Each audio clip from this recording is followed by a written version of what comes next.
नमस्कार, खबर समय जगत में आपका स्वागत है। मैं हर्षिता जौहरी। आई नजर डालते हैं देश प्रदेश से जुड़ी तमाम खबर। सिवनी। भारत एक कृषि प्रधान देश है। अर्थव्यवस्था की रीढ़ कहे जाने वाले किसानों के आर्थिक सामाजिक ताने बाने को छिन्न भिन्न करने वाला यह काला कानून किसान की जमीन, किसान का बीज और उसकी मेहनत, फिर भी वह अपने खेत में मजदूर कहलाएगा, फायदा पूंजीपति उठाएगा। किसानों के स्वाभिमान पर चोट है। किसानों के अधिकार व सम्मान की लड़ाई में आम आदमी पार्टी किसानों के साथ है। इस दौरे में किसानों के द्वारा रखी गई प्रमुख मांगों, जिसमें अतिवृष्टि हुई फसल और नए बिल विरोधी को लेकर आम आदमी पार्टी किसानों के समर्थन में हमेशा खड़ी रहेगी।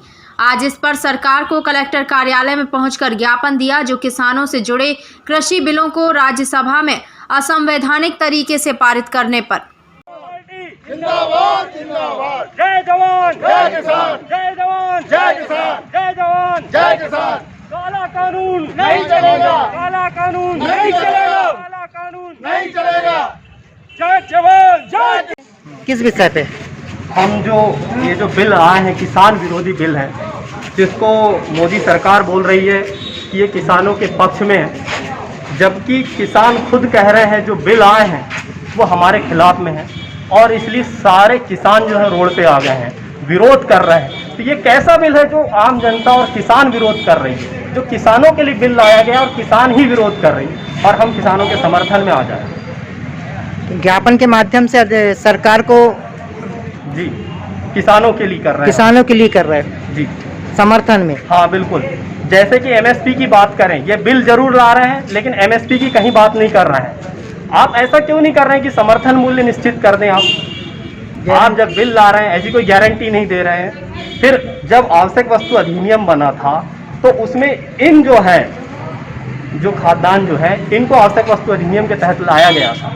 आखिर क्यों?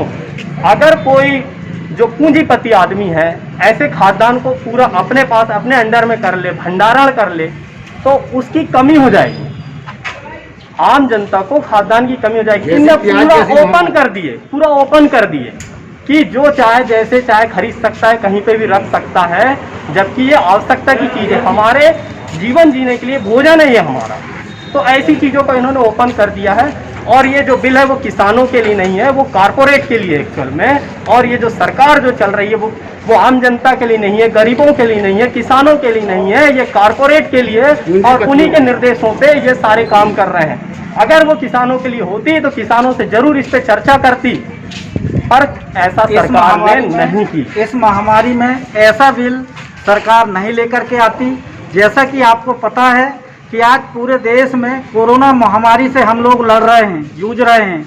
उसके बावजूद सरकार ने ये बिल ला करके लोगों को एक परेशानी में डाल दिया है। अब लोग अपने अधिकारों के लिए लड़े क्या फिर कोरोना महामारी से लड़े, ये समझ में नहीं आ रहा है। इसलिए मैं आप समाज जगत के माध्यम से सरकार से ये मांग करता हूँ कि तत्काल ये जो राज्यसभा में भारत सरकार का बहुमत नहीं है, भाजपा की सरकार का बहुमत नहीं है, बावजूद उसको ध्वनि मत से पास किया गया है जो गैर संवैधानिक है, इसको जो है तत्काल वापस ले।